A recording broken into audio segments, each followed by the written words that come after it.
Oh, Okay, we're live. that happened fast. All right. Hey, guys. Can everybody hear and see me okay? Or hear and see us, I should say. Yeah, we doing okay? I'm waiting to see.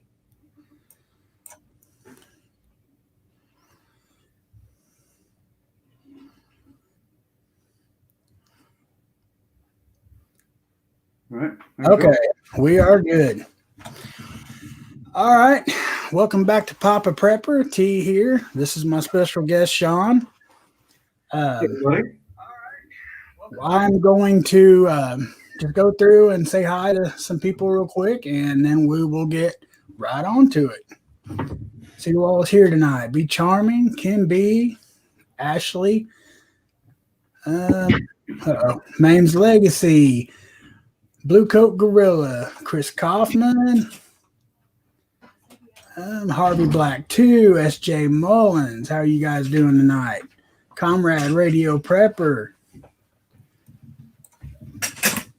Hey, that's Sean, guys, in the chat. You guys got to watch him. I think he's Yeah, that guy talks a lot too, I hear. Like a lot. Doesn't shut up. All right, guys. Sean is here tonight to, well, first of all, I had a lot of questions, last couple live streams, several questions about indoor gardening and, things like that. And this I see behind him, he's amazing. I'm just going to kind of I'm going to throw the link out here to StreamYard, and then you guys can come in, and I will let you guys come in the chat in the order that you guys show up, and I'll give you like a minute or two, talk to Sean and ask him your questions, and I'm gonna try to get through. I don't try to be rude about it, but I just want to get through as many people and help as many people as we can, and we got an hour and a half to do it. So first, I'm gonna let Sean. I'll shrink myself down here and give him the screen. I'm going to let him go around and show you what he does and how he does it. And we'll take a few minutes to do that, and then we will open the floor. All right. Hey, everybody. So, hold on. I did it backwards. Oh, it's all about, you shrunk my head. It's kind of like being on Beetlejuice, at the very end where there's the dude with the head. Hey, I'm still new at this. Well, that ain't right either. Click, click, click, click, click, click, click. Somebody help me. Well, that didn't do it. How about this one? There we go. All right. Look at that. Ladies and gentlemen, I have the floor. I'll be here all night. Try the veal. So, anyways, I live in Ottawa, Ontario, way up Canada, up in north, where the air hurts my skin. And so some of this stuff, pretty much everything we're going to talk about applies to everybody, generally everywhere, right? What we're kind of trying to do here is set up a way that we can talk to people about trying to grow their own food. Everybody's pretty much aware, especially in this community, things are really going to hell right now, right? Oops, sorry. Are you breaking stuff again? I hit the microphone. I'm sorry, dude. So, pretty much, a lot of people think growing food is super complicated, and it's really not. Once you figure out what the plant needs to grow, you provide the plant with that, which is pretty much some basic stuff once you grasp the concept of what the plants need. After that, you give them what they need, and you'll end up with tons of food. So I live in a suburbia area at the edge of the city. I've got 10 gardens on my property. Every garden does a different thing. I've got a tomato garden outside. I routinely pull up 8 to 13 foot tomato plants every year. No problem. My stuff goes in the ground mid-May, and my gardening season is pretty much crushed end of September. So as soon as we get a frost, everything is pretty much wiped out. So we're going to talk a little bit. We're going to start talking about maybe what people need to do to get going. We'll kind of demystify things. We'll just make it super simple. But as you can see behind me, in the fall, when I was packing up the garden, I decided I was going to do something a little different and make sure that if things went to crap, I got a little bit of a backup. So if you guys want, I can show you guys around what's going on behind me. You guys want to do that? Absolutely. All right. So I'm on a Chromebook. I got to admit it, this could get a little awkward. I'll do my best. It's a weird angle thing, right? So you're doing fine, man. So what this is that's a cannabis grow tent, right? 6 feet tall, about 4.5 feet wide, and about 2.5 feet deep.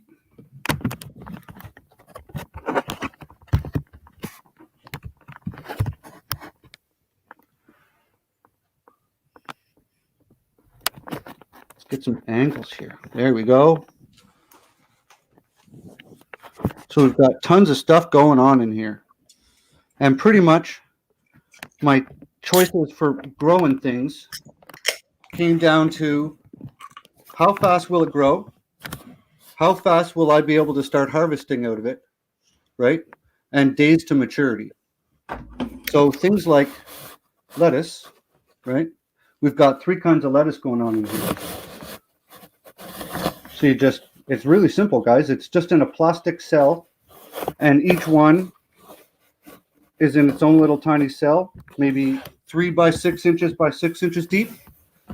And the lettuce all just lean on each other. So we have lettuce. In the back, there's a little tiny dill plant. Right back up here somewhere. Oh, I know, guys. This is really jerky. I apologize. You're doing fine. We've got 2 indeterminate tomato plants. And you guys can see there's trellis all in here, right? See the trellis? The whole thing is covered. Started at one side. I just wrapped it all the way around. You guys get that stuff on Amazon for like $7. Super cheap.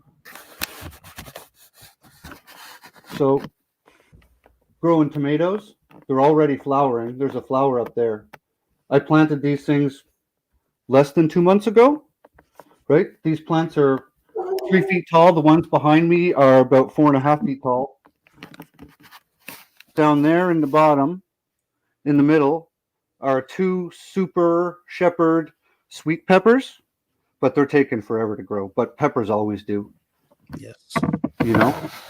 So if you guys are starting your peppers inside and you plan on planting them outside, mid-May, like I do, you should be considering starting your peppers fairly soon if you want a sizable plant to go outside, so you'll have a longer harvest. And hey, Sean. Yeah, buddy. Let me interrupt you for just a second. I'm sorry. The Lost Product is asking about your channel, and I know you got some news about that.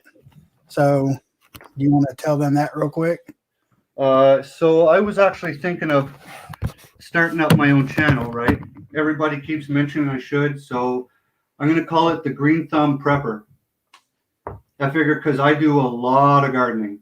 Now, my gardening this coming summer might be a little sideways on me due to the fact that I have to move and find a new place to live. But my goal is to have a full-size garden going again this summer. So if that ends up happening, I'm taking everybody on the journey with me on how I set up a brand new garden at a brand new spot in soil I've never worked with. And if I have the ability to, we're going to get a huge cracking garden going this summertime. Everything I do is strictly as organic as it gets. If it's not organic, it doesn't even come on my property. Healthy food, that's what it's all about. Food does not need garbage, chemical, toxic sludge dumped on it to grow properly. Mother Nature will do that for you. We'll talk about how to do that. But Mother Nature, she has it worked out. Think about the old growth forests and stuff, guys.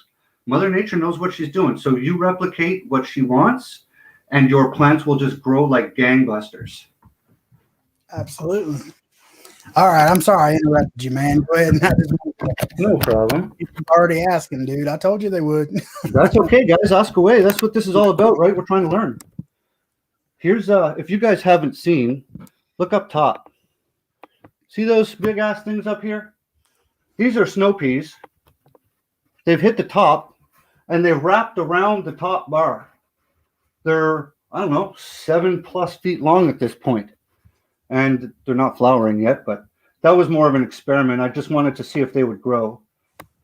This is cucumbers in the back. So both of the cucumbers I'm growing, there's 2 in this corner down here. There's 2 down there, and then there's 1 here. They're all a small pickling variety of cucumber.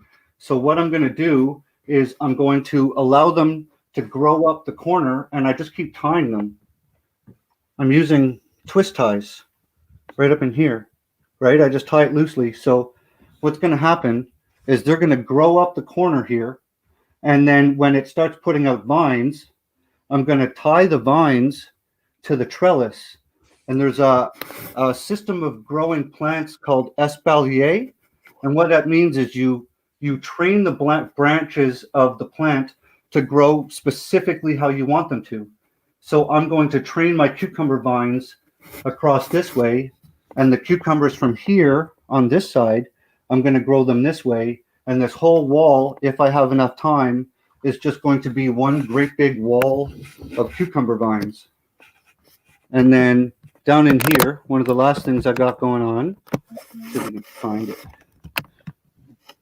That big green monstrosity here. Whoops. Here, guys, working on it. There we go. That is 3 different kinds of beans. I grow purple, yellow, and green. If you guys can see, there's little flowers all up in there. I've already eaten beans off of this plant 3 weeks ago. And the purple beans are fantastic because once you steam them, they go from purple to bright green.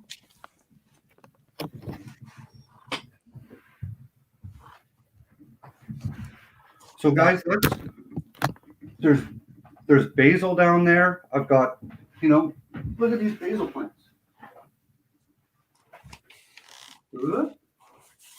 Right? Who doesn't want to make some pesto or some spaghetti sauce with that? That is nice looking. Right? And all you got to do is basil's one of those plants where you can just come in and pinch it off right here, and it'll promote lateral growth. And then instead of having one stem growing up, now it's going to put out lateral growth this way, and now you have twice the amount of plant. Creates like a bush, right? Okay.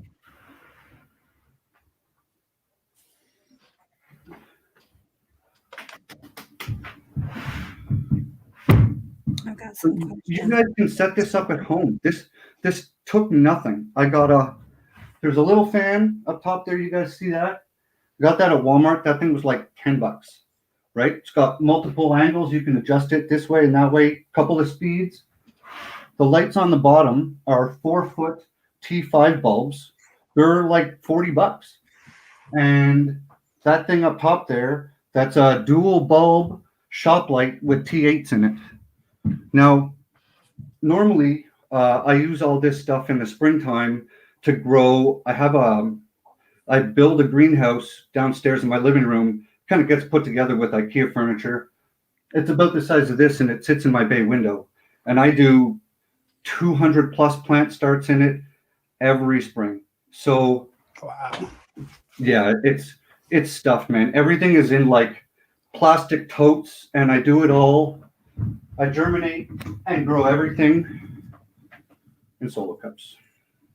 Nice. Well, it's all about solo cups. Super simple. Pick them up at Costco, dollar store, right? Easiest way to do it, because you got to have drainage. You stick 3 or 4 together. I use this. And all I do is I just punch holes right through, put about 5 or 6 pieces, just enough for the water to drain out. And my plants, I put seeds in there about, I'll do peppers a bit early, and then I'll have tomatoes in there mid-April, and everything goes May 2-4 weekend. We plant the whole garden, and it's a long day. It's a long weekend, and it takes me 3 to 4 days nonstop planting to get the whole garden in. Well, I say garden, but it's more like gardens. Right. We're already starting to get, you're getting flooded with questions, man. Oh, yeah. Okay. Well, You want to go ahead and take some? Hold on. I got, Okay. we You got ready? some wrote down here. Hutch said or asked what wattage is the light, which I believe it did. Which ones? Probably the grow Yes. lights.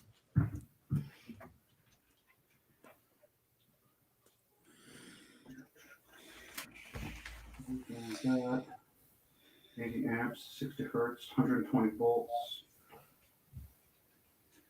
It doesn't say how many watts it is, and I can't see on the bulbs. Each bulb is 32 watts on here, and they're T8s. Okay. Gina asked, what zone are you in? I'm in 5. So I'm really glad someone asked that, because there's a lot of misconception about zones. Okay, I'm going to do the finger over the shoulder thing. Just so people know, just to make it super simple, your zone tells you what perennial plants will survive your winter temperatures. So I'm in zone 5, so if I want to grow plants that will not survive a zone 5 winter, they're going to die, right? But anybody in a lower zone can grow a higher zone's plant ratio for plants like that. So like I was telling my friend earlier tonight, if you're, let's say, Colorado, right? Right. There's huge mountains there, right?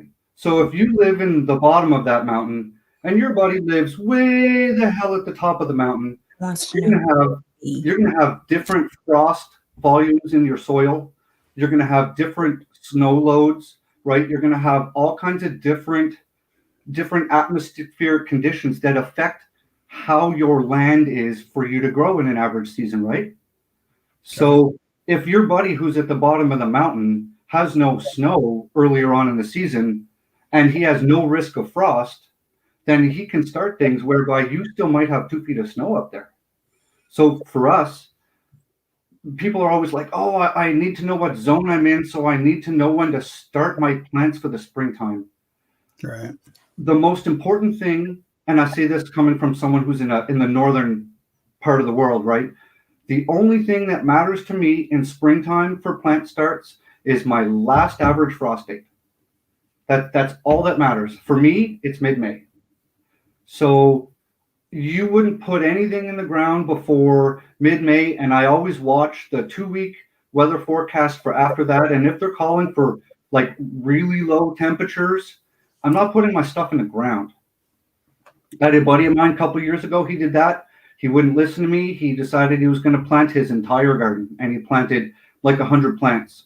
And the day or two after he planted them, frost came through, wiped his whole garden out. Wow. So yeah, so I'm in zone 5A. Okay. Yeah. That answers that. S.J. Mullins asked, where did you get your tent?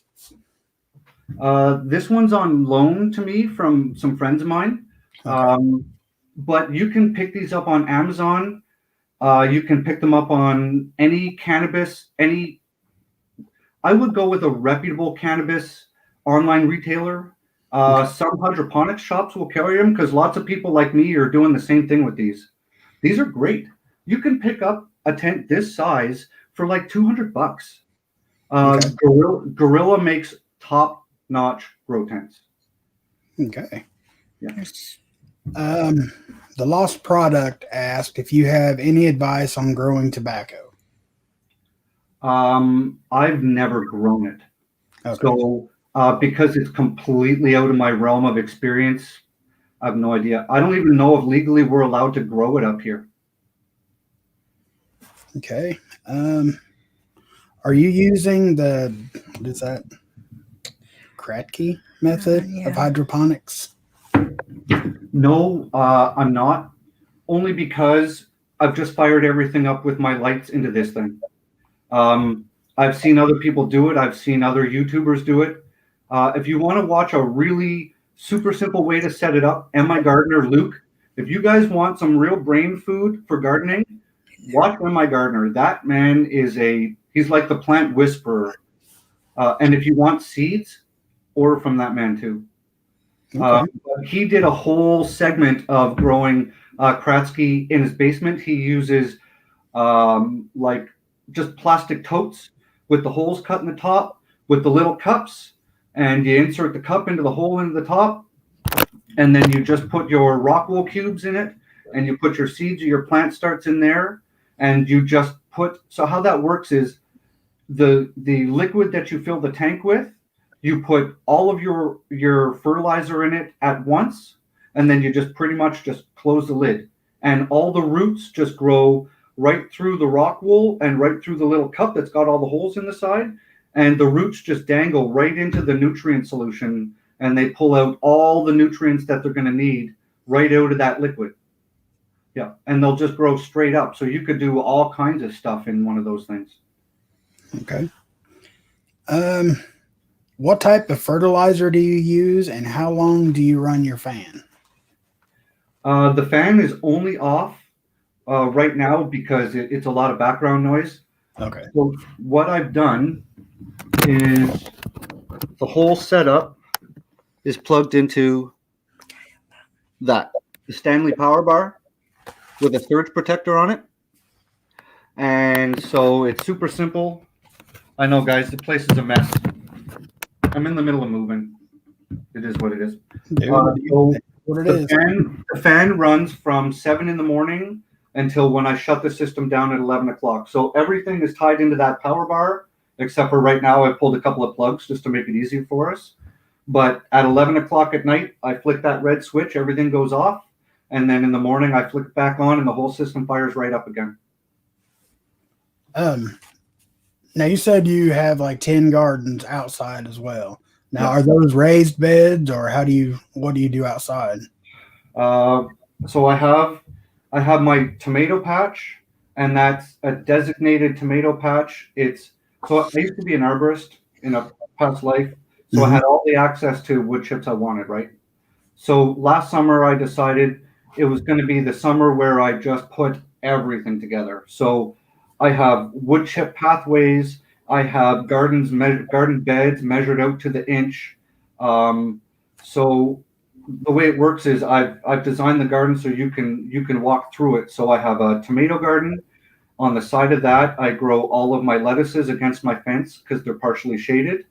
Right. Along the back line of that, I grow cucamelon plants. If you guys haven't grown cucamelons, I suggest you do. They grow these little green fruit. They're about the size of a grape, and they taste like a cross between a lime, like a lime and a melon. They're delicious. Or a lime and a cucumber. They're crispy. And they grow prolific. They grow so heavy that the whole plant like weighs down on itself. I've never even heard of them. Yeah, man, one little tiny seed like this big will grow you hundreds of those cucamelon plants. Hundreds. My whole fence line was covered in them. And I grow them in my backyard on a trellis like that. So I've got my big tomato garden, which is about 200 square feet. And then it's currently full of garlic because I got a deal on garlic and I just moved everything around. Then I have 2 raised beds, which are 5 by 10.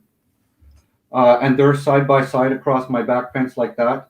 And then beside that, I have a long bed that's 25 feet long by 8 feet wide that I grow things in. And then I've got a hot tub enclosure where I had a hot tub that smashed up to bits because it wasn't working. So I took it all out, threw it in the trash. Now I just have the enclosure for the hot tub, right? Mm-hmm. So what I've done in there is I've got all kinds of pots growing in there. I did what did I do in there this year? I did tomatoes. I've got a huge aloe plant that I just hack bits and pieces off. It's like my utility aloe plant that I just bastardized. So I grew a bunch of stuff in that hot tub enclosure. And then down the side of my fence, I've got a Back to Eden garden where I'm growing all of my grapes. I'm trellising 2 different kinds of grapes up my fence. Nice. On the outside of that is my berry patch. And there I have my whole blackberry or my black raspberry thicket. It's all trellised. I grow it about 5 feet tall. I snip the top off, and then that promotes lateral growth out the side. So instead of just having like your one main stem, if you cut the top off, it'll shoot out 2 branches, and then you let those get to about 16 inches long, and you snip those, and then now the whole thing will be covered in black raspberries. So I've got where am I here? Where's that camera? So I've got T-posts set up about 10 feet apart, and I've got plastic coated clothesline wire strung between them in a loop. Okay, and then down here about 2 feet off the ground in a loop. And I only allow the black raspberries that I'm going to grow to come up in about a 8-inch wide section in the ground underneath that trellis. Anything that grows outside that border, I cut off. So as they grow up through the trellis, right, I put them between the 2 loops and they grow higher than between the 2 other loops. Then I cut the top off. I let the lateral branches grow. I chop those off. And for any of you who've ever tried to pick a thicket of black raspberries, that stuff is murderous, right? It'll tear your skin up. It'll tear those thorns right into your skin. That stuff's nasty. So by doing it this way on the cord, right, when it's harvest time, everything is literally just hanging down for you, and you just literally put your arms in underneath and just pick all the fruit. It's all just it's right there. It's like putting your food on a platter. And then beside that, and so in my whole berry patch, I've got the black raspberries. Then I've got my blackberry plant. Then I have my blueberry plant. I'm growing a northern high bush Patriot blueberry plant. And because it's a Patriot, normally you need 2 plants for a blueberry to pollinate. But with a Patriot blueberry plant, you only need 1. It self-pollinates, just like how we did the tomatoes earlier, right? Oh, you showed me, but you didn't show them. Oh, yeah. But the Patriot blueberry is the same way, right? You only need 1. And then beside that, I have a gooseberry plant that I harvested from a food forest that unfortunately I had to take a chainsaw to. So I saved this little gooseberry, little straggler looking thing. It was like this big, full of thorns. I stuck it in the dirt here, and I just gave it some love. And now this thing is so big, I have to have it growing up a huge tomato cage. Wow. Yeah. And then on the front of my house, I have a strawberry patch, and I'm growing ever-bearing strawberries. This will be my 3rd year, and that is a back to Eden garden, which is where you cover your whole layer of soil with inches of wood chip. And there's a whole scientific concept behind it of how it creates compost underneath and feeds your soil from below, and which it does. It's great for that, right? As the wood chips break down, just adds to that humic layer of soil, which is really what you want, right? And then and on the top, the benefit of that is it's shading your roots, so your roots don't get hot in the sunshine. You know, plants normally don't want hot roots. And then the weed pressure is pretty much minimal, because any seed that manages to squeeze its way through the wood chips, you just grab it, pull it out. It has no traction. And then on the side of my house, I've got what this year I grew my onions and my potatoes in. It was my first year growing potatoes, and that was interesting. Yeah. So yeah, that's the property. I would love to have a setup like that. More questions. Yeah, I've got grass in the backyard too. I pretty much took every available setup I could and turned it into garden space. Blue Coat Gorilla asks, what plants do I plant to act as pesticides? As a pesticide, you're probably not going to want to do it. It's black walnut. Right, black walnut produces a chemical called juglone, and it's a natural pesticide. It's not very pleasant. But like normally, if you want to do something like protect your garden from just normal standard invasive pests, marigolds are great. I don't plant them. I can't stand the smell of marigolds.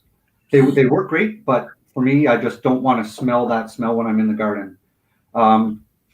Plant onions next to your carrots, because the smell of the onions will deter the carrot fly, which will wipe out your crop of carrots real fast. Plant lots of herbs around your garden, things like oregano, chives. Alums are great for putting out an aroma. So, because a lot of insects will try and find their plant that they want through smell. So if you plant stuff, thanks, buddy. No, I'm good. If you plant, It happens. yeah, well, that's what he's trying to offer me a chocolate bar. So if you plant things like alums that have a high aroma content to their planting, it kind of disguises like wearing camouflage for your other plants, so the predatory insects have a lot harder time to find it. I also plant basil. I love the smell of basil, so yeah. Okay. And you can also do things like you can plant a certain type of plant as a sacrificial plant. So, and you'll just literally plant it to allow the insects to attack and eat. So they'll leave your other plants alone that are also on their list of food items. Right? That's another easy way to do it. Yeah. That's a really good idea. Gray Man prepping, and he has Hey, merch. Gray Man. Did you know that Gray Man's got merch? I hear Gray Man has merch. Yep. Good job, Gray Man. Does Sean use any Fox Farm products? And if not, any other suggestions? I've seen a lot of people grow with Fox Farm products. I've never used it. I tend to use ProMix, the organic vegetable stuff, as well as the ProMix HP. But I have heard, but Fox Farm it's pretty expensive, right? But a lot of these come with. Well, he's got the merch now. He can afford it. Yeah, that's true. Yeah, sell a couple of mugs, Gray Man, and you can afford to buy a bag of this stuff. But a lot of these Fox Farm products, they come with added mycorrhizal spores in it, which you want. You want to have that stuff in there. It creates like a web in your soil that helps your roots. It pretty much channels nutrients right to the roots of your plants. You want mycorrhizal spores in there. The phylae that it builds up, you want that. But a lot of these products like Fox Farms, they also come with all kinds of added amendments like kelp and alfalfa and extra humic acid and organic nutrients, other different organic compounds like oyster shells. All that stuff is super beneficial for your plants because they all provide something that your plant needs. And if you don't provide that, you may end up with different sort of issues you may have to rectify later with a different type of fertilizer or a different type of top dressing. So you guys asked me earlier what fertilizers I use. I'll show you. I told you all this guy was awesome. Are you guys having a good time? Are we learning anything here? We having good times here? So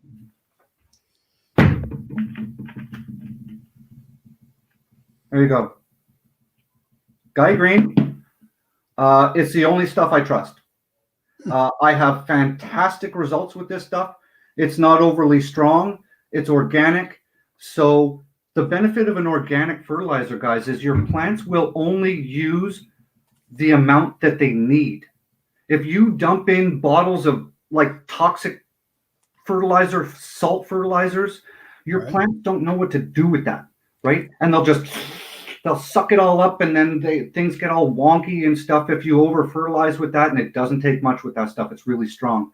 But with organic fertilizers, your plants, if they need more of something, they'll just draw upon it. And if not, because it's organic, it just sits in the soil for when it's ready to be used.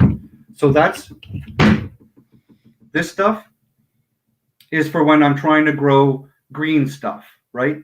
Like that's your veg formula. And then when everything is starting to flower and put on, I go with this, and that's the bloom, right? And like I said, this is also organic too. I have a huge bin of soil amendments, and they're all from Guy Green. Every one of them. I have alfalfa meal, and I've got a whole tote of them downstairs. But everything I work with is this product. I wanted to try the down to earth products, but they don't sell them here. So, and if I order them from Amazon, they cost an arm and a leg, and it's at the point where I can't justify spending that because some of the fertilizers that I want, if I can't find it, I'll make it. I make my own biochar. I make 2 different kinds of compost every year. I do all kinds of stuff. I science the hell out of my garden. But that's what it's all about, right? At the end of the day, you want to get as much food out of your garden as you can possibly get out of it with the least amount of inputs. Right? What is your, somebody asked, what is the inside temperature of your tent? Right now, Or where do you usually try to keep it at? I should ask. it's running at about 25 degrees, and it's humid in there. When I undo that, it literally feels like you're opening a sauna. Like it's just a wave of humidity, and the sides get damp. So I have there's ports that open on this whole thing. There's just little openings to run your wires and your vents and your filters and stuff through. So as things happen here, and the more green that's going to grow, the more moisture is going to be in the air, right? Because plants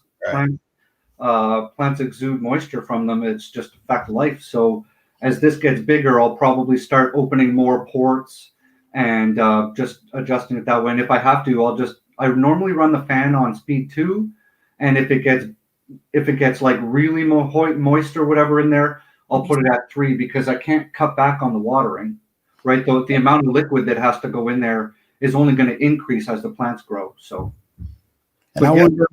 I'll gladly help you guys out. You guys want to set a system up like this, germinating seeds and stuff like that. It's a no-brainer. I even have a demonstration here on how to show you guys how to do that. If you guys want to take that on, whatever. Well, I wanted to point out that that's 25 degrees Celsius. I just wanted to remind everybody. Yeah, we're up north here, 25 C. I don't know what that is in Fahrenheit, though. 77. I already heard. 77. Okay. Do you use heat pads to start your seeds? I'm just kind of going down the chat. No problem, man. Ask away. That's what we're doing here. I do, as a matter of fact. I have one right here. Heat mat. Always use the protector coating that it comes with too, guys, or it will get way too hot there. Okay, it comes with an extra pad. Okay. Use that pad. You don't want to burn up your little tiny roots. So yeah, I do use a heating pad for peppers. Peppers need about 85 degrees soil temperatures to germinate. So if you guys are trying to do peppers on your windowsill, and let's say you're in a northern climate like me, and you have that cold buffer near your window, you're going to have a real hard time getting your peppers going. I also use the heat mat for little seedlings. Like if I'm going to do a whole tray, something like this. Right? Where are we here? Something like this.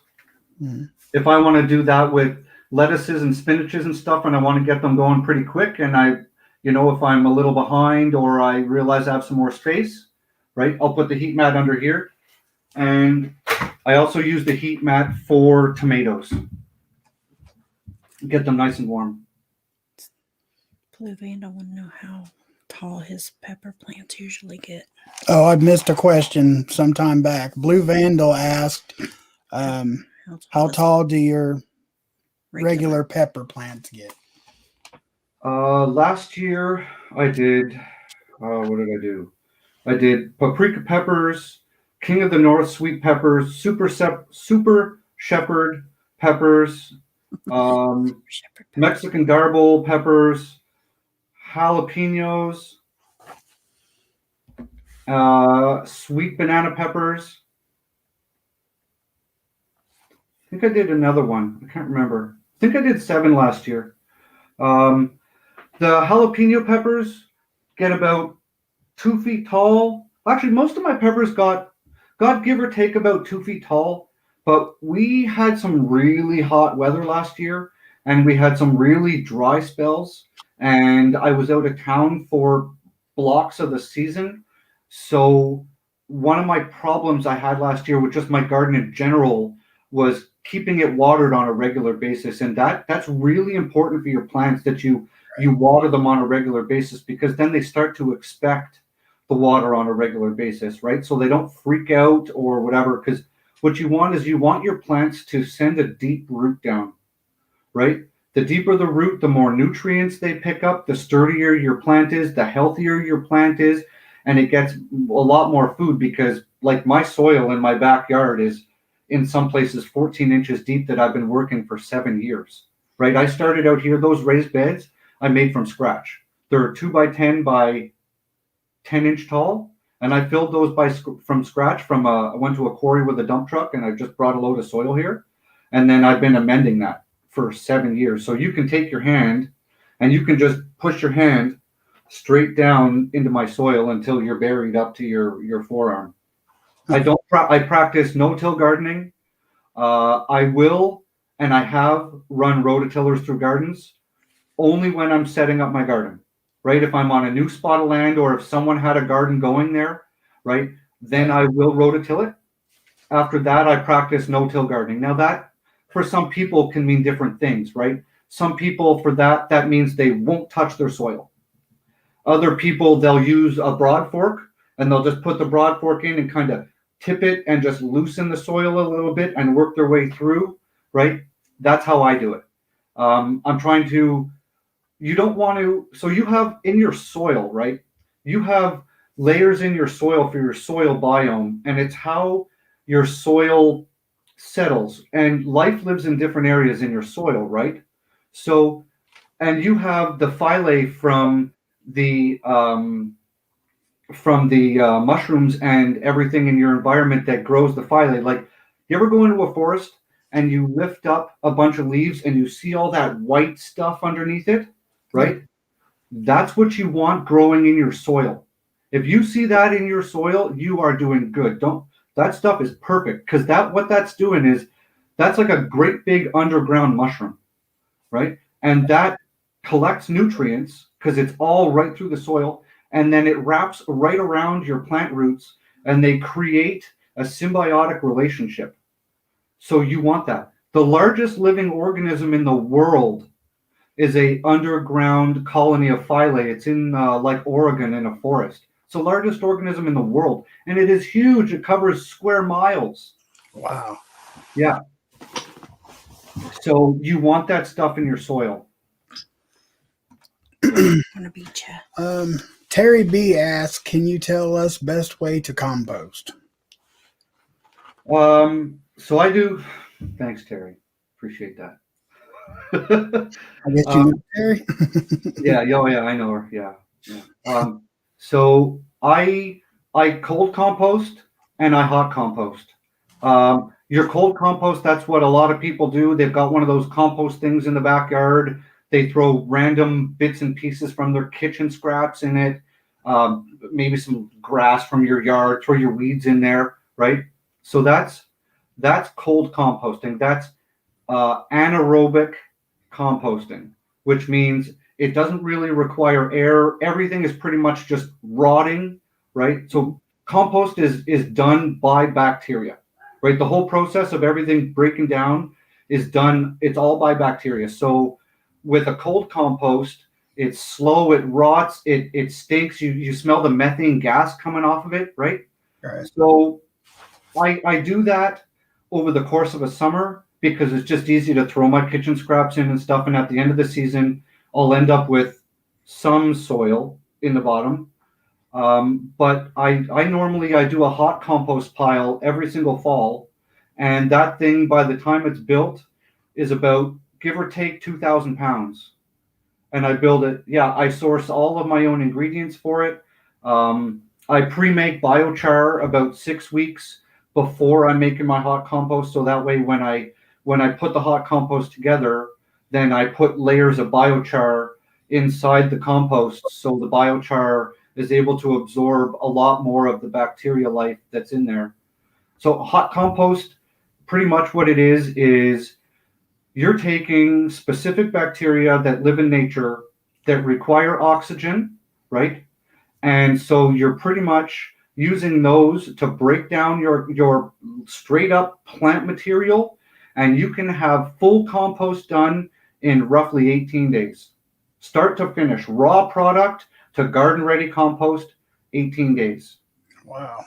If people want to do a super easy way to do it, you can do something called the Berkeley method, and you just take welded wire fence caging, right? Quarter-inch landscape fabric, make a ring about 1 meter across, make that sucker about 5 feet tall, right? And then you just layer green material and wood chips full of manure and green material and wood chips full of manure and every layer, and you just soak the piss out of it with non-chlorinated water. Stop watering your garden with chlorinated water, everybody, from the city. Right. Don't put that stuff on your garden, okay? Chlorine kills bacteria. You put that in your soil, you're killing the bacteria in your soil, which is directly feeding your plants. I'll get back to that anyways. But with the hot compost, all you do is you gather up, you need 60% browns. Browns are your carbon source, okay? And you need 40% greens, which is your nitrogen source. So what I do is I do 60% browns, I do 30% greens, and I do 10% high nitrogen stuff. So every year I get about 800 plus pounds of horse manure with shavings and wood chips in it. And I use that with a combination of all of the garden that I tear down. I build the compost pretty much as I tear the garden down outside, because I use every single last piece from the garden that can get composted in there. Because then what ultimately I'm doing is I'm creating a closed loop system on my property to create the compost, except for the fact that I have to bring in the manure because I don't have horses. I live in the city. Right? Can't have it all. Can't have it all. So you make a pile with your manure and your wood chips about 4 inches thick, and then you just layer, I'll cut all of my lawns on my property and I'll bag it all and I'll save it, and I'll do it all in one day. I'll save all of the stuff from my garden that I tear down. And when you're making one of these hot compost piles, guys, get everything in the smallest size you can, because the smaller it is, the faster it breaks down. If you put in like great big broccoli leaves and stuff, it takes forever to break down. Well, not forever because it's in a hot compost pile, but for the life of hot compost pile, break everything down as small as possible. So what I do is, I don't have any trees on my property here, but my mom has a massive ash tree. So she brings me over about a dozen yard waste bags of leaves, and I put them in my kiddie pool. I literally dump them in the kiddie pool, and then I take the weed whacker to them. And when the weed whacker dies, I pour them on my lawn and I run over them with my lawnmower. And I bag them. And then, so when you're making the compost, all you're doing is you're taking your green and your brown ingredients and you're just making a lasagna shape. Okay? And you want to make it in a cone. Okay? You want it in a cone. It has to be at least 1 cubic yard of material, which is 27 cubic feet. It's got to get that big or it will not generate enough heat to break down. And this is what you're doing, is you're, by layering your greens and your browns, and you guys water the hell out of it, okay, while you're doing it. Don't think about overwatering it, because whatever is too wet inside, it'll just run out onto the ground, right? So what you do is you just layer this and layer it and layer it and layer it until you get to the top. Like I said, mine usually ends up being about 10 feet long, 5 or 6 feet wide at the base, and give or take about 3 feet high. When you're doing it this way, and not in the Berkeley method where you do it in the big metal cylinder, but when you're doing it this way, don't pile your pile much more than 3.5 feet tall, because what you're doing is when you kick this pile off, you got to wait 4 days. Don't touch it for 4 days. Just build your pile, put a tarp on top, let it sit for 4 days. Then you start at one end and you scrape the outside of the pile off, and you just move it over about 3 feet, and then you just work your way into the center and work your way down the pile. And so the outside goes into the inside of your first pile goes on the outside, right? So you're literally just swapping places. Right. And if you need to, water it as you're going. So you'll know if your compost is the right moisture level. Grab a handful of it, squeeze it, like really squeeze it. You're only going to want a couple of drops of water to just kind of settle on the palm of your hand. If you can squeeze out more than that, and not when you first make it, right? Because obviously you've been soaking it with buckets and hoses and stuff. But when you flip it, and every time you flip it after that, grab it and give it a squeeze. And if you're not getting any moisture coming out, it's too dry. If you're getting way too much moisture come out, don't water. So what you're doing essentially is you're creating a bacterial explosion in your compost pile, and the bacteria is what creates the heat, and that's from their exudates. So they're eating all of the green material that you put in your compost pile, right? All of your cut grass, the chopped up stuff from your kitchen waste, right? They're eating the manure too. They're eating all the fruit out of your gardens, all the green stuff that you put in. The bacteria is eating that. And then the browns that are in there, all the other microorganisms that are also in there, they're going to eat your browns, which is your carbon source. So essentially what's going to happen is over that first 4 days, the temperature in the middle of your compost pile can hit upwards of 160 degrees. Damn. You don't want to put your hand in there. And bacteria does that. Like, no joke. You could stick a can of soup in there and let it sit for an hour and pull that out, and you're eating a hot can of soup. Wow. Yeah, and that's just bacteria doing that. So you build it, you wet it, you let it sit for 4 days. Then after that, every 2 days, you have to flip that pile.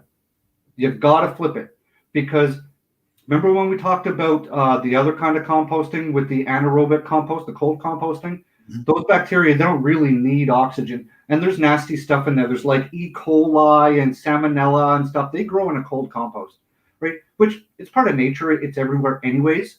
But with a hot compost, you're growing aerobic bacteria. They require oxygen to survive, right?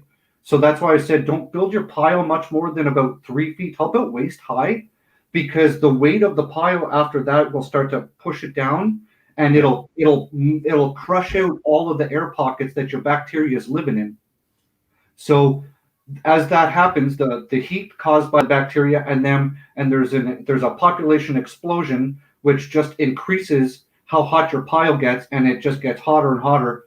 When I take the tarp off my pile, it's steaming every day, and it's probably 10 degrees Celsius here when I'm doing that. Yep, every day I take that off, I pull the tarp off, and that sucker's steaming. And when I dig into it, sometimes I've taken video footage, and the whole camera is just like, yeah.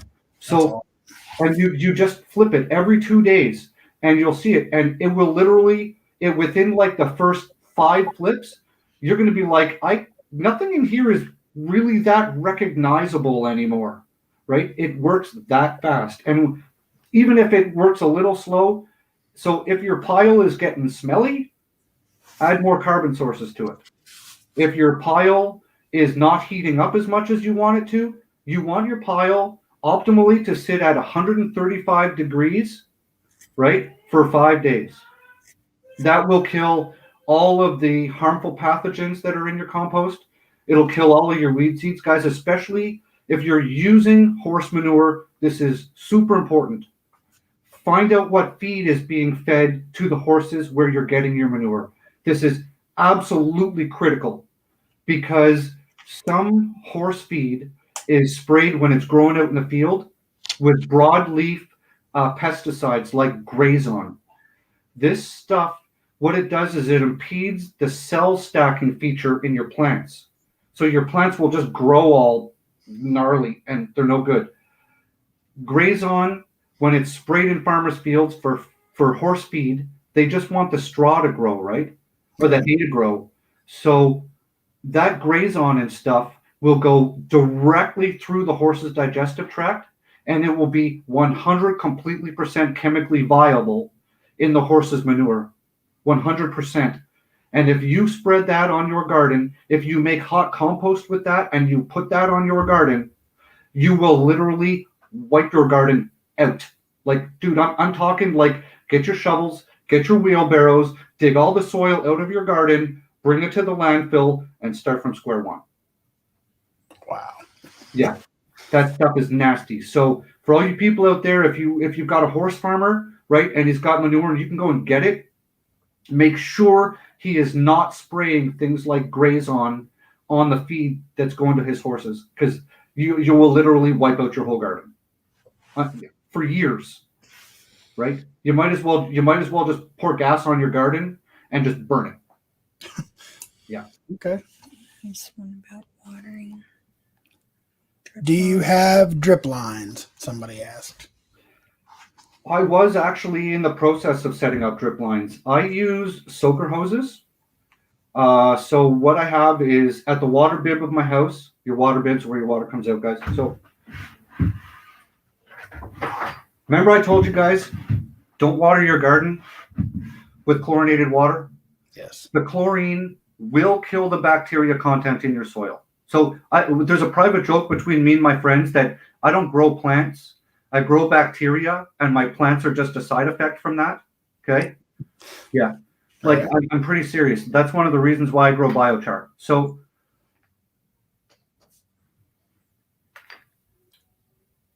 there. This gets tied onto the water bib of my house. This is a filter from Boogie Brew. Okay? This filters out all kinds of trash. So now I can make chlorinated water from my tap, non-chlorinated. It screws on. Super simple. I just put this on. Okay, this hooks onto my house. I have a T connection here for a dual valve system that comes out. And I have two hoses that run one to either side of my yard. And I have soaker hoses hooked up independently to that. So I run the soaker hoses back and forth through the garden.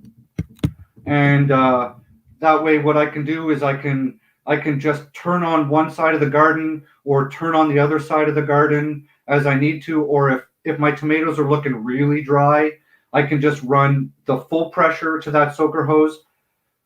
Soaker hoses, they're okay.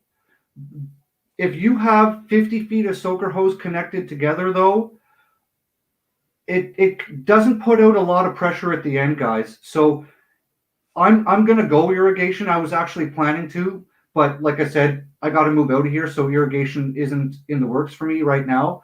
But at my next place, it's going to be drip line. It's going to be irrigation lines all over running off. I'm going to have like 3/4 inch PVC running down, and then I'm just going to tie off of that with 1/4 inch drip lines, either with drip lines with emitters, or I'm just going to do the flat drip line with just the holes in it that just kind of allow the water to just bubble out. It depends on what's cheapest for me when I can do it, and the application I need it for. Somebody said Sean and Hutch is Pinky in the brain. What? Sean and Hutch make Pinky in the brain. Taking over the world every night. Next time.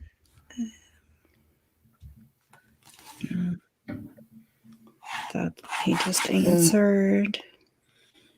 Biochar. Do you inoculate your biochar, and with what if you do? Yes, I absolutely do. I make all my own, guys, and it's not too complicated. The easiest way to do it is in a hole in the ground or in a fire pit, like a rim off a tractor trailer, sunk in the ground, and you just burn wood material in there in a low oxygen environment. It's called pyrolysis. And what you're doing is you're taking and burning all of the organic material out of your wood sources. I just firewood up at the cottage, right? So all you're doing is you're burning all of the. Oh no! Sorry. That's okay. So you just burn all the organic material out of it, and we've all seen this in our fire pits. You have that chunk of black charcoal that's shiny, and you can snap it and go like glass when you break it. Yep. That's what you want to make your biochar out of it, because when you look at it under a microscope, it's like a bunch of little tubes, right? And when you inoculate your biochar, imagine a chunk of biochar. When you put it in your garden, Guys, you don't want it much more than about the size of a dice, if not smaller. So imagine biochar being like an empty condominium. Okay? Brand new, built, no one's living in it. And that's your biochar fresh out of your fire pit. So then when you want to inoculate it, what you're doing is you're pretty much using a combination of things like compost teas or compost, worm castings. I pee into a bottle for like a week before I do this, right? And you can inoculate it with other things like azomite rock dust. I've got a big bag of azomite rock dust downstairs. And you can throw some molasses in there. So what I'll do sometimes is I'll just put a bunch of the liquid ingredients in a great big thing, stir it around, and then I'll just pour it all over my biochar. And you want it wet, right? Because biochar at first doesn't want to suck up anything. It's like, yeah, screw you, water. I'm not involved in any of this. And then all of a sudden it'll just like suck it all in. So pretty much essentially what you're doing is you're taking all of these hollow tubes that are in the charcoal and you're filling them with all the bacteria that you're allowing to grow when you're inoculating. That's the whole point, right? So all the little tubes get full up with bacteria. Therefore, it's like your condo, all the units are full of people, and then you put that stuff in your garden. If you make biochar and you don't inoculate it and you put it into your garden directly, right, without inoculating it, you're going to notice a huge decrease in growth.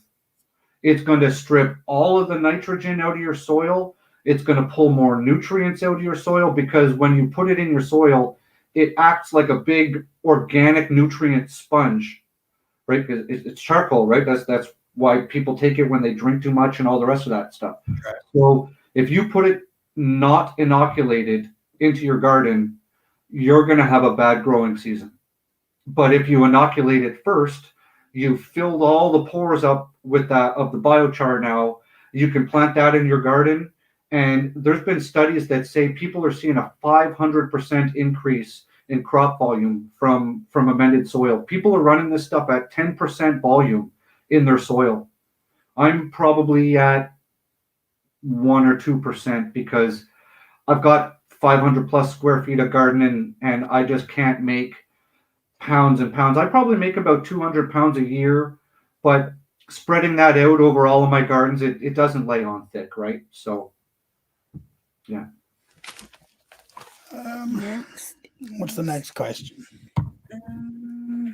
How do you get rid of squash vine borers? How do you get rid of squash vine borers?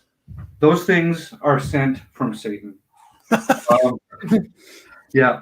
So the only way I have lost zucchini plants to them every single year.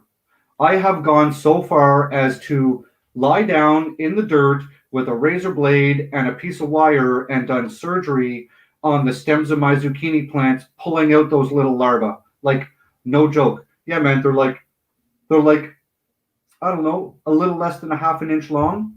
And they burrow in at the bottom of your zucchini plant. And you guys can always tell because you'll have a nice stem. All of your leaves are going to be nice and healthy. And overnight, your plant is just going to look like someone beat the snot out of it, right? Your leaves are going to go all like limpy. And if you look at your stem, you're going to see yellowish orange goo coming out of your stem. And that's from the squash vine borers going in. What they'll do is they'll burrow into your stem and they'll just start burrowing up inside your stem.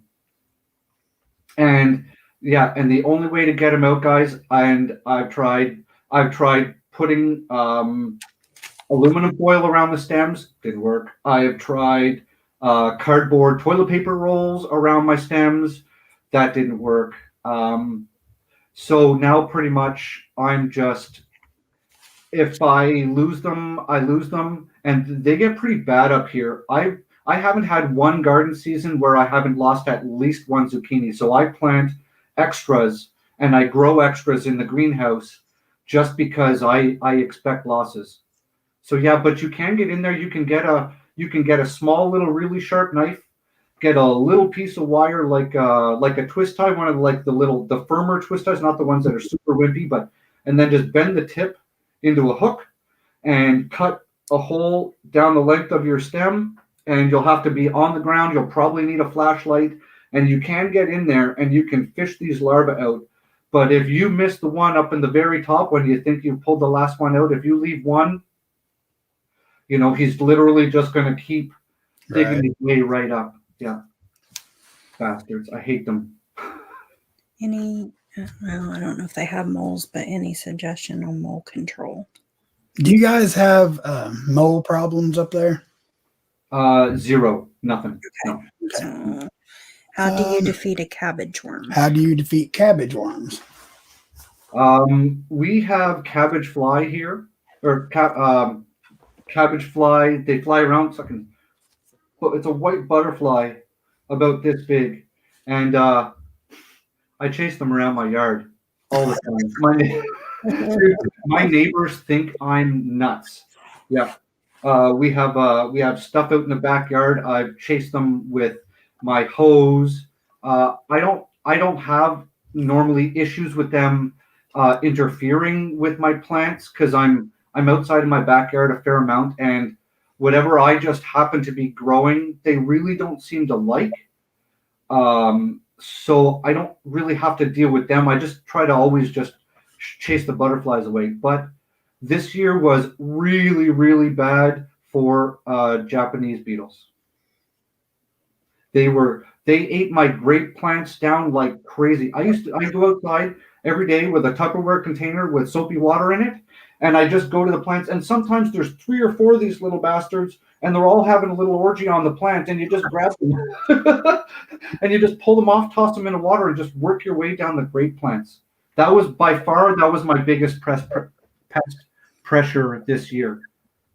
And as for hutch with spider mites, I don't have them in the house much, and in the backyard. And in the backyard, I don't have they don't affect any of my plants whatsoever. But I also spray compost tea all around my garden. I do foliar sprays with compost tea probably about once a month. So that also probably deters them because they're not going to like that. Okay. Is it okay from your spider mite on a house plant, you can spray that stuff off with soapy water. Okay. Wood ash on the garden. Is wood ash okay on the garden? Yeah. Yeah. So when you look at your fertilizer, your NPK on a bottle of fertilizer, right? That's a bad one. Right? N, P, and K. Mm-hmm. So pretty much what you have there is wood ash is your phosphate. Is your potassium? Your phosphate. Where is that? So it's your potassium. So phosphates. So all you have to do is, yes, you can absolutely apply that to your garden. I don't. I don't burn wood at my house, right? If I do any wood, it's at the cottage. So I don't, but yeah, you can absolutely put that on your garden because there's all kinds of other minerals that are going to be in there that you're going to spread out that's beneficial for your plants. But don't put treated wood on there though. Nothing with paint on it. You know what I mean? None of that treated wood stuff. I wouldn't put any of that ash on my garden.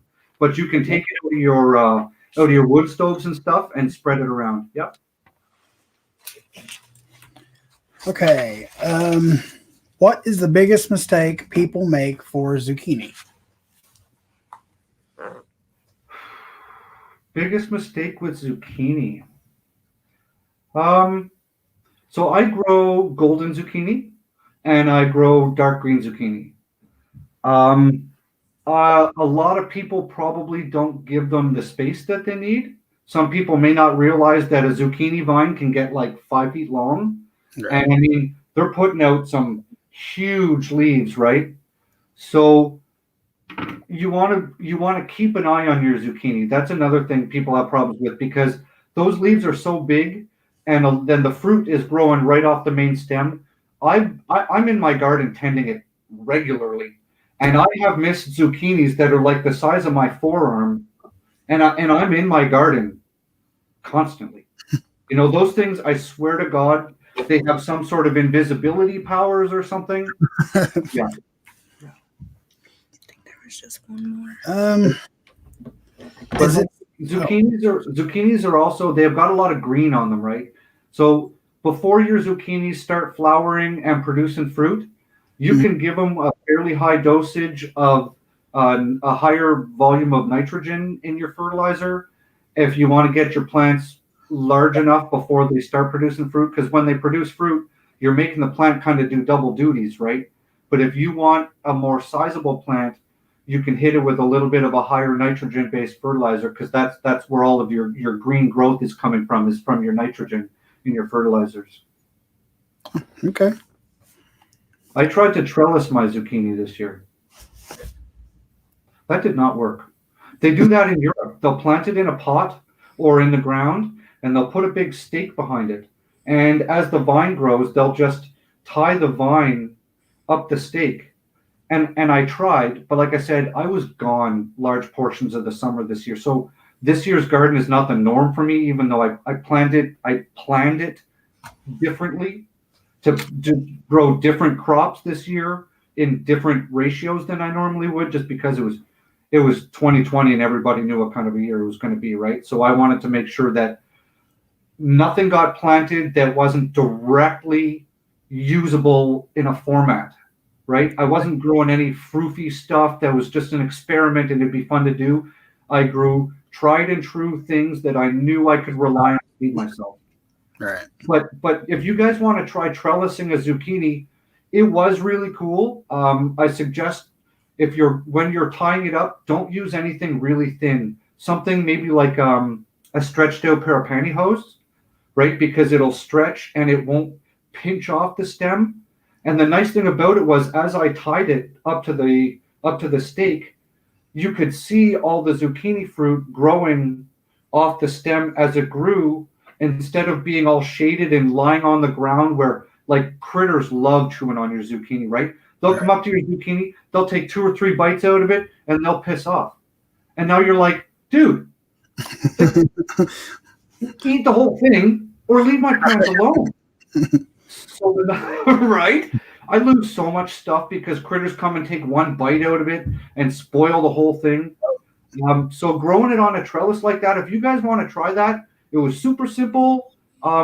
Just tie your stake. Make sure your stake is, something hefty, because zucchini plants are heavy and the fruit is heavy and they've got big leaves, they'll catch the wind too, right? So you don't want to stake it to something wimpy and a big wind gust comes by, snaps that off. Now your staked zucchini plant is cracked off. You might as well just tear it out of the ground and succession plant that pot or that spot with something else that you have enough days left in the season to grow. Okay. Is it safe to use, I do not know how to say this, diatomaceous? Oh, diatomaceous earth? Diatomaceous, okay, earth on Yeah. slugs. On For bugs? slug Yeah. control. So pretty much diatomaceous earth it's a calcified, like, prehistoric little critter, right? Like algae or something like that. So when you're using it as a product, imagine it super sharp and edgy, like smashed glass. Okay, it's not going to hurt your hand, right? But just imagine it all sharp and angular and hard. And the best critters to use diatomaceous earth on are hard-shelled bugs, because what it does is, like, if you have something like a earwig infestation or Japanese beetles, right? You can shake them on them, and it gets into the joints in the bug's carapace, and it rubs it, and then the bugs die of dehydration, and it doesn't take long. Maybe you're not going to see them die, but what I do is I have this stuff and I put it in like the spice shakers, that you buy from the grocery store. And I just have this stuff in there. And if I'm having a really bad pest problem, I'll just come through and I'll just shake it. all over the plant and all over the bugs. And within a day or so, those bugs are dead. They're not coming back. But once diatomaceous earth gets wet, it becomes inert. It doesn't work anymore. But don't forget, bees have a hard carapace too, right? So if you're going to use it on a, yeah, you don't want to use it on a plant where you have bees frequent. So, like my chive plant, I wouldn't use it on my chive plant to combat an insect on my chive plant because I wouldn't want to get it on my bees. But Right. on a different plant where my bees don't frequent, you can use it on there, guys. Some people, not me. I mean, I'm in the city, so it's not a concern for me. But lots of people put it in their coat of their dog's coat, right, to get rid of ticks and fleas. But if you're gonna do that, don't let your pets breathe that stuff in, right? And it's really fluffy. It gets all up in the air. So if you're gonna put it on your animals, like avoid this kind of section here. But Okay. people, they dust their animals with it. People put it in their chicken coops, and their chickens have dust baths in it. And I've even heard of people spraying or putting it out on their lawn, on their grass to kill ticks and stuff. Now, that's a little extreme for me because now you're affecting every other hard-shelled critter that's living in your grass. And, Right. it's like, I don't like spiders. I'll just put that right out there right now. I don't like spiders. But me and spiders have an agreement. You can live in my garden if you do your job and you stay out of my way, Right. right? But I mean, even if you're spraying diatomaceous earth all over your lawn, you're wiping out your spiders, you're wiping out your mealy bugs, you're wiping out, other beneficial critters that are in your grass, but you're going to affect other things too. But why, right? Right. People have even said that they feed it to their animals as a dewormer. Now, based on my knowledge, once it becomes wet, it becomes inert. It's no longer that sharp granular product, right? Because it's now wet. I don't know, maybe it breaks down on a molecular level and rounds out or whatever. So I don't know personally how that would work as a dewormer. Some people swear by it. I've also never raised animals. So me being me, if I had to use a dewormer on my animal, I would certainly want to use something of an organic nature if possible, especially if I'm consuming that meat. So if dewormer works, or if diatomaceous earth works as a dewormer and I could use it, I would go that route. Whether it works or not, that's up for someone else to, maybe someone else can chime into that. Okay. Yes. And you can buy that stuff, guys, in a great big bag. I bought it in you can buy it in little bags. Don't pay the money for a little bag, because if you're going to use it, you're going to want some volume. Buy it in like the 2-liter bags or whatever. And there's food grade apparently, and there's, I guess, regular diatomaceous earth. I don't know if food grade is a marketing scam, because sometimes companies will pull shifty stuff like that. So I don't know. So that might be something to look into, depending on the use for it. People have even sprinkled it all inside their house on their carpets for fleas. Remember we talked about not breathing that stuff in? Right. If you spread that all over the carpets in your house, you're going to breathe that in for what, weeks, months, till your vacuum gets all of it out? Does it ever get all of it out? Do you want an irritant in your lungs like that? I probably wouldn't. But some people, they do what they want. That's totally, as it works for them.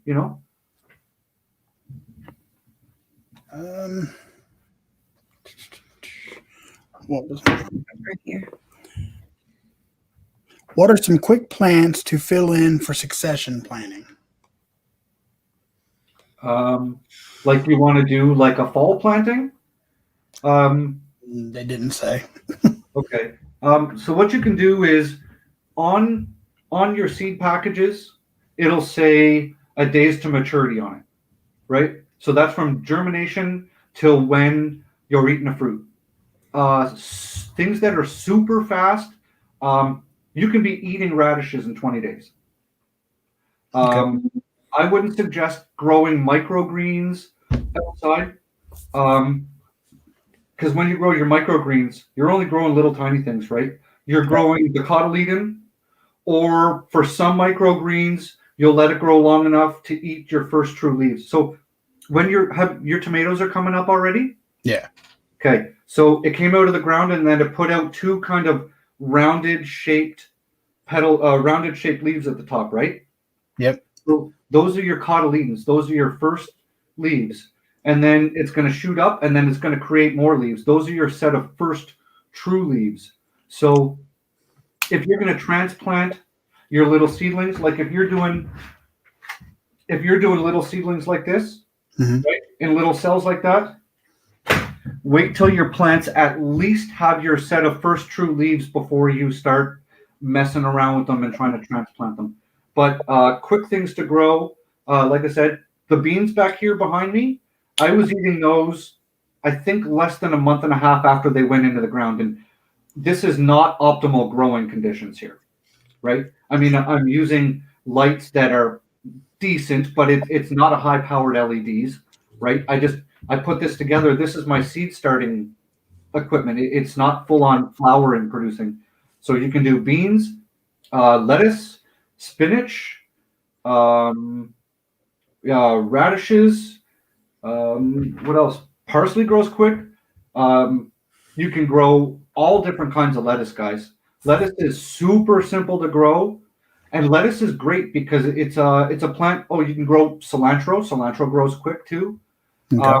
Lettuce, things like lettuces, cilantro, they're a cut and come again plant. So you can harvest it instead of cutting the whole head off or removing the whole head out of the ground.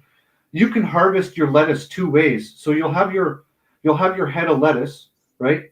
What you can do is you can just harvest, a couple of outer leaves from this plant and then go to the next plant and harvest out of there and go to the next plant and just keep eating your way around the plants.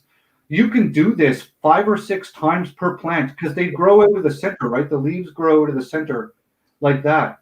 So Right. as long as the plants are happy and there's enough nutrients in the soil, right? You can just keep going and you'll know that they're no good anymore when the center kind of shoots right up and it puts out flowers and when it starts and the leaves start growing kind of more of a spear pattern shape, then it's going to seed. When you break the leaves off, if you see white sap come out, then you know for sure your lettuce is bolting. And after that, tear it out. It's no good. That white sap that you see when plants bolt and they're going to flower, they change the chemical makeup of their plant nutrients that are moving up and down in the plant stem. So they don't want animals to eat them or bugs to eat them while they're getting ready to make seeds, right? Because they want you, a whole plant's life is all about get big, make seeds, drop seeds, make new baby plants. That's all they care about. And us eating them, we're just interrupting that life cycle. So if you see your lettuce and you start breaking leaves off to eat it, and you notice that you're getting white sap out of there, it's no good. That sap is actually the plant's response to going into seed so bugs don't want to eat it because that sap has a bitter taste to it. So your lettuce will no longer be sweet and crisp lettuce.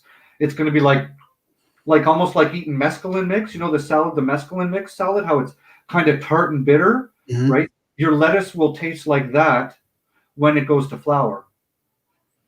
So that's how you know your lettuce is done. Yeah. Okay. You can also grow green onions pretty quickly too. They're super simple. The bunching green onions. I have a pot downstairs that I'm growing in my bay window, just in partial sun. It's just kind of sitting there, and there's about 100 green onions in that thing right now. And I just water it sporadically. And when I want fresh green onions, I just walk over, grab a bunch out of the soil into the kitchen. Away we go. Nice. Yeah. I'm not sure why I haven't been doing this like this the entire time. I forgot I can do that. Last 2 years, I've lost all my squash to these little buggers. Yeah, what's up? Hello? Forgot all about What? do that. Okay. I'm still busy. I lost all my squash to these little buggers that look like albino stick bugs. How to nuke them. Albino stick bugs. I have no idea. Not a clue.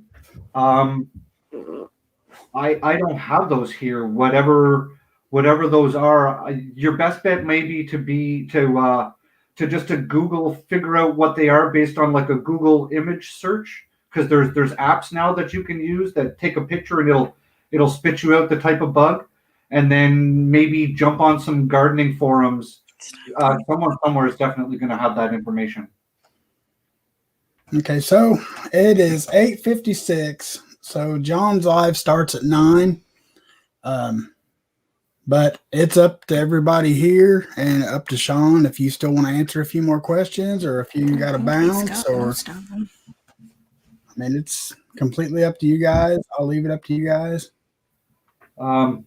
Did you want to go over to John's? Is that what you wanted to do? Because we can shut this off if you wanted to go.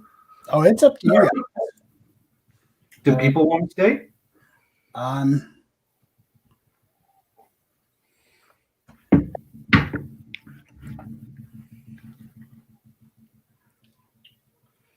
I don't see any more questions. I don't see any more questions. So yeah, we'll just go ahead and wrap up.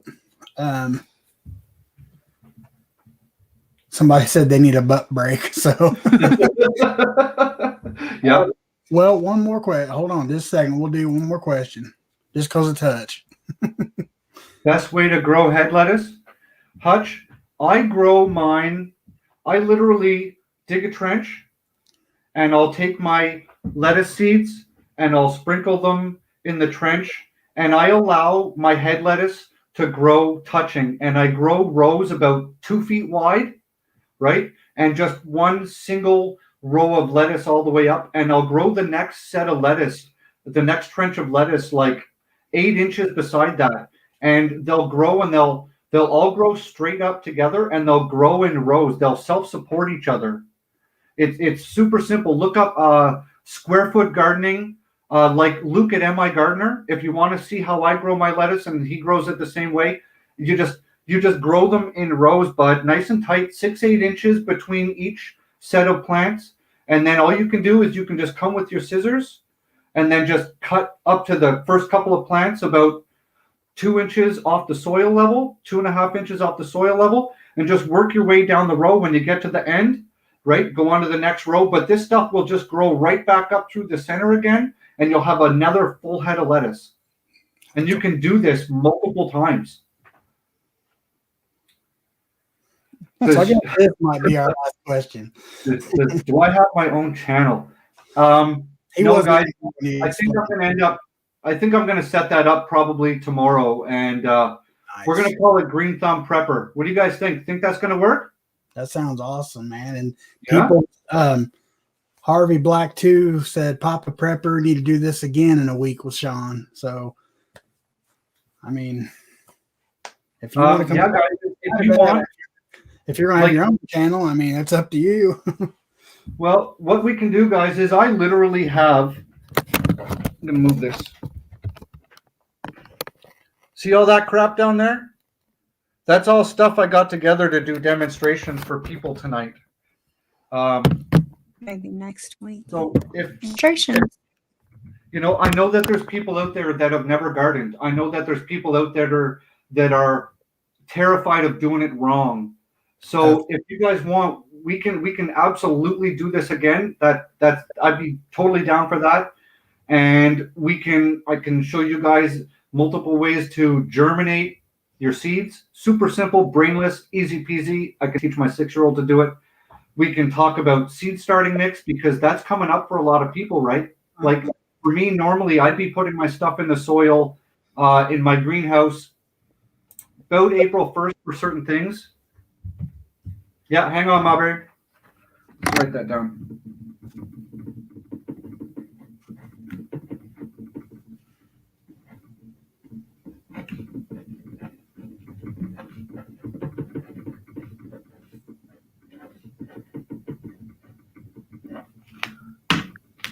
I got it written down, Mawberry. Yeah, I'll get a hold of you for sure. You guys have any other questions? Like, if you guys want, I'm willing to keep on going. If T wants to keep going, we can do that too. Do you want to go ahead and just plan on next Saturday? I mean, you think you'll be busy or? I will not be filming in front of this next Saturday. But yeah, we can. Hang on, let me check here something. Okay, that's fine. I've really enjoyed it. I mean, I'm learning just as much as everybody else is, man. I hope nobody thinks I was ignoring the chat or anything, but I mean, I was trying to learn too.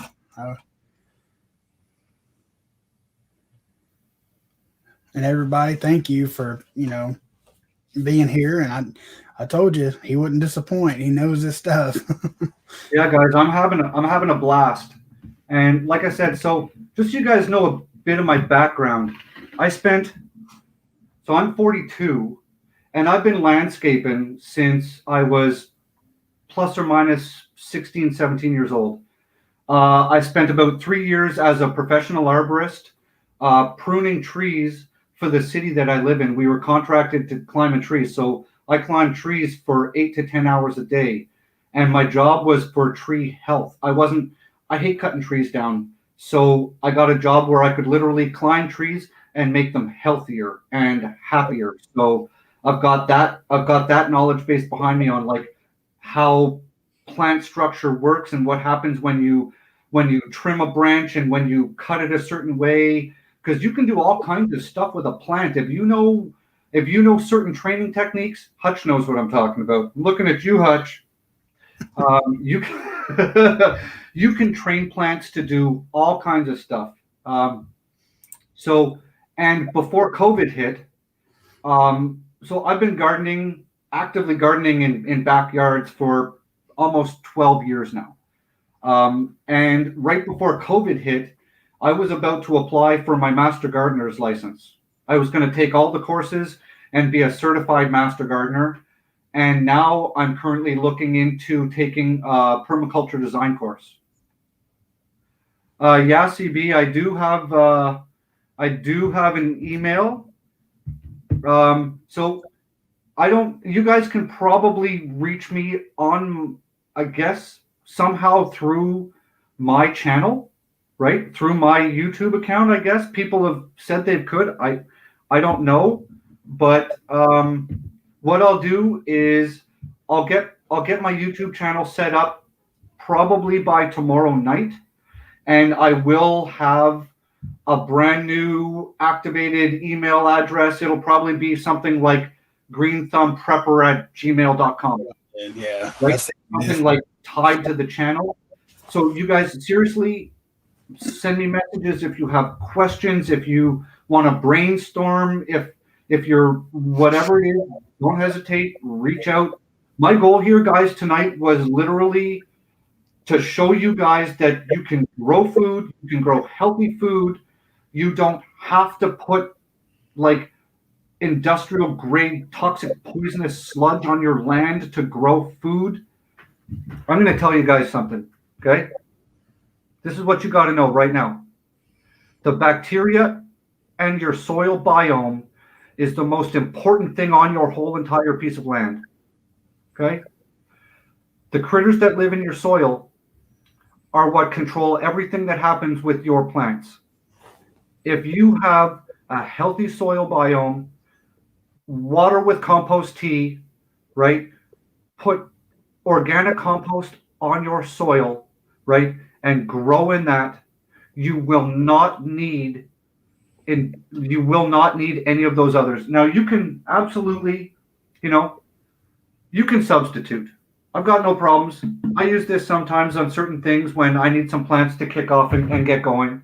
I use that stuff, but most of the stuff I use is compost and compost tea.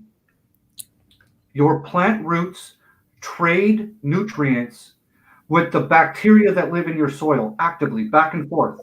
It's a symbiotic relationship. So your plant will do something like your tomato plant. It'll be like, I need nitrogen. That plant root will send out a signal from the little tiny rootlets that grow off its roots, okay, to the bacteria that colonize right around the roots. They literally colonize there. So the plant root will send out a signal to the bacteria. I need nitrogen. The bacteria that has the nitrogen will supply that to the rootlet, and it's called an exudate, and the rootlet will then give that bacteria sugar in the form of starches.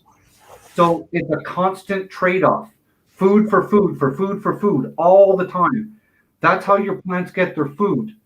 If you grow in junk soil, your plants are not going to grow well. But you can take junk soil and make it better. You can take a parking lot, strip the crap off of it, and start building on the junk below a parking lot. As long as you build your soil, that's what it all comes down to. Is you want a living soil. Soil is alive, guys. Dirt is dead. It's sterile. Like in a soybean field, all that soil between the rows where nothing grows, it's because it's dead. There's nothing alive in it.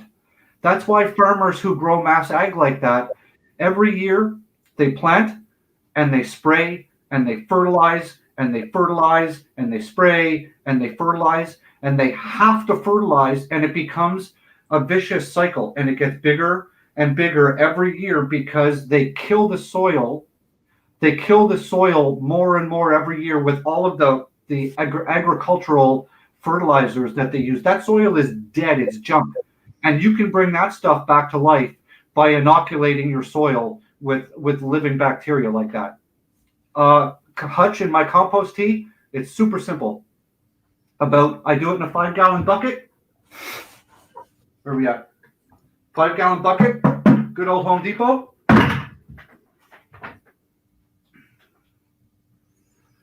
Paint strainer bag. Has an elastic, guys. It's pretty fine screened, but it's small enough that it lets the microbes through. So I do about 2 cups. I do about 2 cups of worm castings, 2 cups of my homemade compost, because I spread most of the compost out in my garden every springtime. Like, it's out there under 2.5 feet of snow right now, my pile of hot compost. But every year, every spring before I plant, I spread my compost out in my garden, but I always keep a big bucket or 2 put aside. So I use about 2 cups of homemade compost, 2 cups of worm castings, about half a cup of Hybrix molasses. Use Hybrix, guys. Make sure it's Hybrix. It has to do with the sulfur content in your molasses. Okay? And then I mix in, give or take, about 3 tablespoons of azomite rock dust, which you can buy at your local gardening center. Don't breathe it in, but it's fantastic. It's got like 70 different micro macro nutrients in it. It's got all kinds of fantastic stuff for your garden. And then I fill this bucket up with not 5 gallons of water. I fill it up to about here. I have a stick that goes across, and I put the molasses in the bucket. I put the azomite rock dust in the bucket. I stir it up with a stick, and then I put the compost and the worm castings in here. And all I have is one of those big diaper pins, right? I lay a stick across the top, and I literally just pin this to itself from the stick, and then I run that sucker for 24 hours. So when you're making compost tea, what you're essentially doing is you're stripping out humic acid out of your compost, and you are pretty much removing all of the bacteria that is growing in your compost and your worm castings. So essentially what you're doing is you're creating a massive population explosion of aerobic bacteria, the same stuff that's in your hot compost. And I just run mine with a aerator stone. Hi.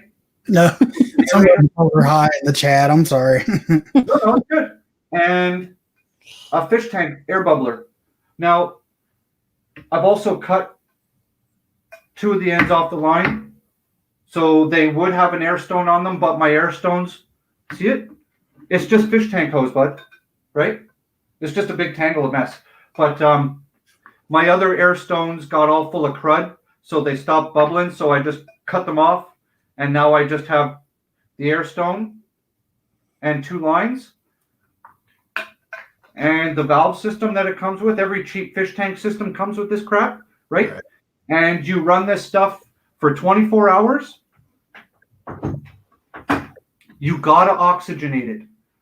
The bacteria require oxygen. So when you're doing this, if it's foaming up, you're good. That's what you want. That foaming action says you've got enough aeration in there, and the bacteria population is just going to explode. So the bacteria is eating the molasses. The molasses is the food source for the bacteria explosion. So you put about a half a cup of the Hybrix molasses in, stir it up, run this for 24 hours. Now, keep in mind, as soon as you shut off your air pump, your bacteria colony will start to die, right? Because now it's sitting in a non-oxygenated bucket, because the oxygen's just going to bleed out of your water, out of your tea, which means as your oxygen level depletes, your bacteria colony that you just spent 24 hours growing, you're going to start losing numbers. So brew it, water it down 4-to-1. That's it. You can do soil drenches with it with a watering can. What I'll do sometimes is I'll brew up 5 gallon, right? I'll pour that into a big tote in my backyard. I've got like a big utility tote I use for my garden crap, right? I'll pour that in, and then I'll put 4 more buckets of this in, and then I'll water my garden. Or you can foliar spray your plants with like a pressure pump to spray your plants. And that's also really good to get rid of, what's it called? Hold on, I wrote it down. Sometimes I forget the damn name of it.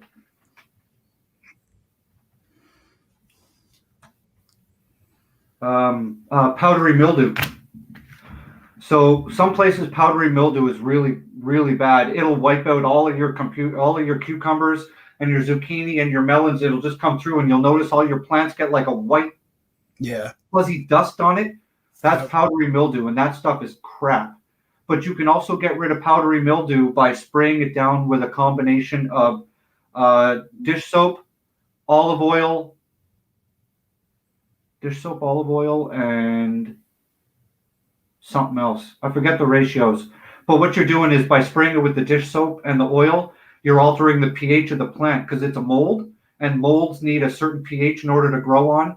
So by spraying your plants down with the dish soap and the oil and it's Epsom salts or something, you're altering the pH on the outside of your plant, so the powdery mildew just can't take root. And you can't hide from it. It's everywhere. It's in your neighbor's yard. It's in your yard. It's down the street. It just blows on the wind. So, yeah.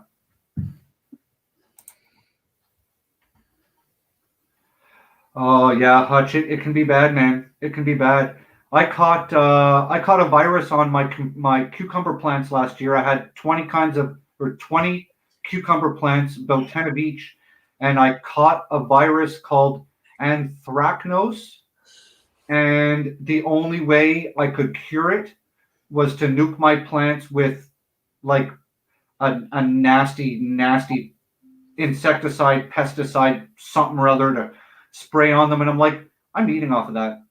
And it's growing in my yard. So if I spray that and it hits my soil, is it going to affect anything else in my soil? Right. So I went out and I just trimmed it. Thanks, CB. I appreciate that. Oh, there's been several people I don't know if you've seen, but a lot of people. My phone's way over here. I'm just trying to give my attention to you guys. I thought I was going to want to be on the phone too and watch the chat, but this is just working out so much better. I didn't want to get sidetracked and doing the whole reading thing. I love you guys. You guys are awesome. We need to do this again. I'm having a blast. There's been a lot of people. I mean, they're dying to. Awesome, guys. Yeah, let's grow some food. Let's put food on tables and feed our families healthy, non-chemical laden, non-GMO, tampered with, straight up heirloom vegetable, fruit, food. Amen.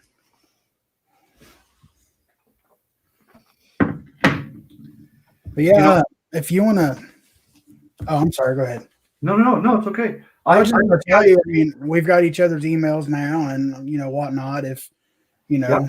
see what your schedule is going to be like, and if you're not busy next Saturday, man, I'd love to have you back. I mean that. Okay. Well, and the people want us to do this again next week too? Oh yeah, they've asked for it, and I Yeah. want to see your demonstrations and such too. Okay, absolutely. Then yeah, we'll do some next weekend for sure. Same time. And, Yeah, same time, same place, I think works. Yeah. all right. I mean, it Man. won't be the same place, but it can be the same time.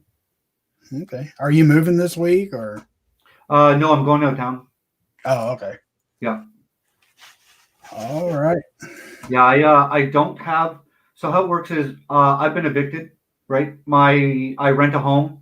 My landlord wants to put another whole half a house on my house that he plans on living in. He's going to double the square footage to 3,200 square feet or something or other. So he gave me an N12, which means I have to move out because he plans on moving in. But our government here in Ontario just put an evictions ban. But the same thing happened in the spring. He gave me an N12 in the spring, and then the government put an eviction ban on. So half of my house, this is what my house looks like. Just boxes everywhere. So my goal, guys, is to find a place out of the city. I want to rent a place where I can crash for about a year. And then after that, my goal is literally to buy a chunk of land and start a homestead from scratch. Awesome. Right? I'm going to use permaculture design principles. We're going to be creating zones of growth on the property. We're going to be putting up greenhouses. I'm going to be putting up a market garden. We're going to be doing all kinds of stuff. Once I get my land, it's just going to pretty much my entire goal is my land is going to create my entire economy, and I will not have a job. I am done working for other people, and me and my girlfriend were literally making lists of stuff that we can do on our own land, and we're up to about 3 pages of stuff. So Man, that's awesome. That is so awesome. yeah, and guys, a lot of it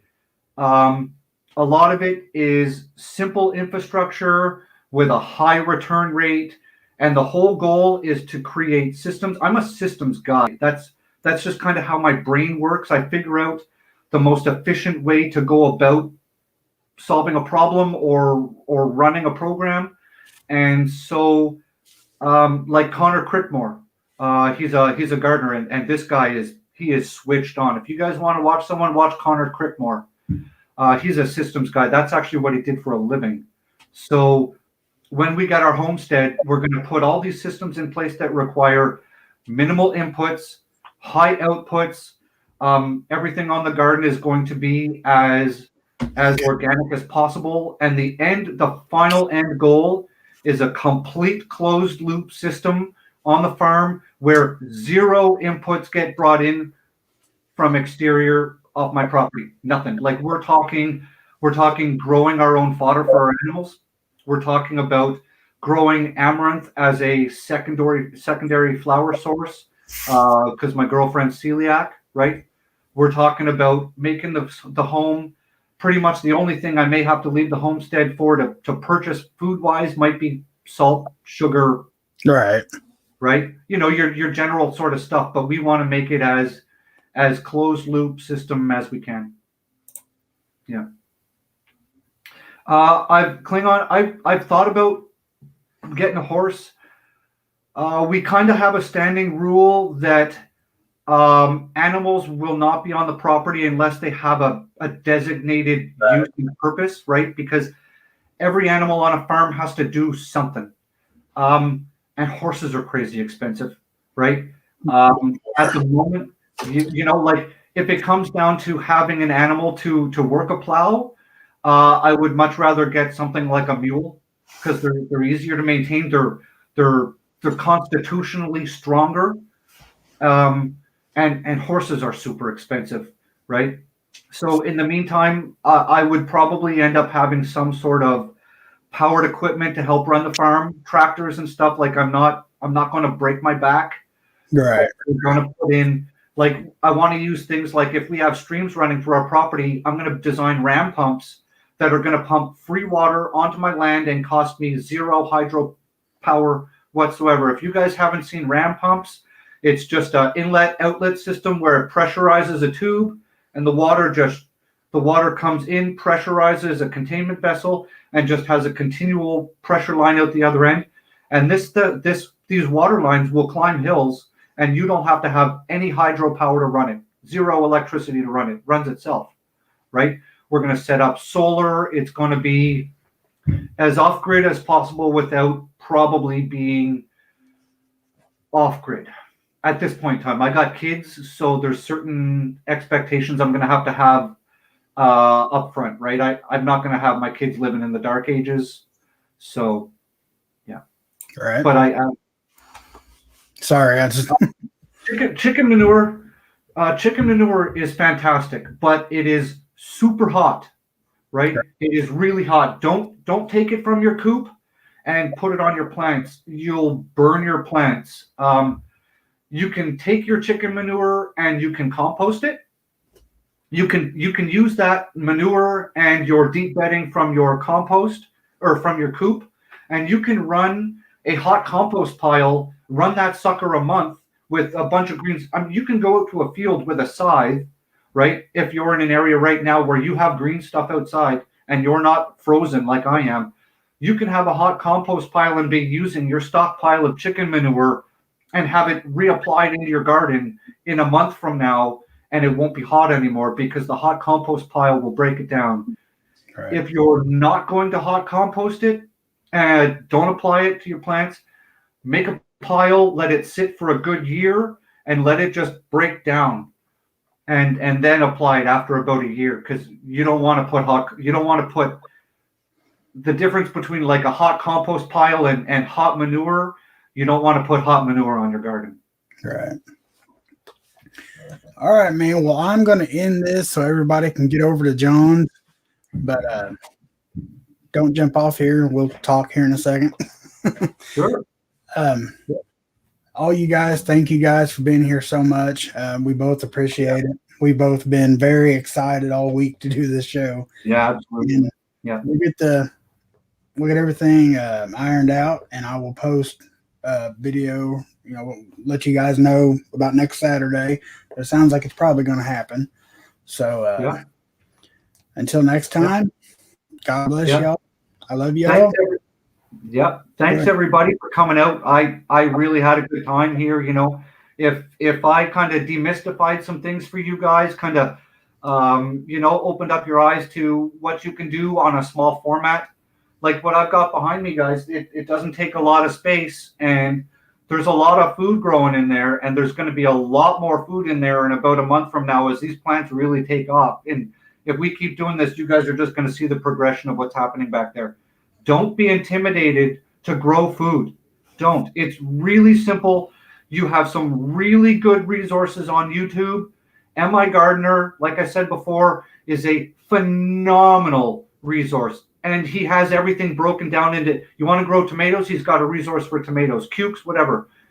Find your resources, grow your food, do it in containers, do it in the ground, do it in raised beds, build a hugelkultur mound, grow food. 2021 is going to be a disaster, guys, and you all know what's happening out there. We're not stopped. We're switched on. We all know what's happening.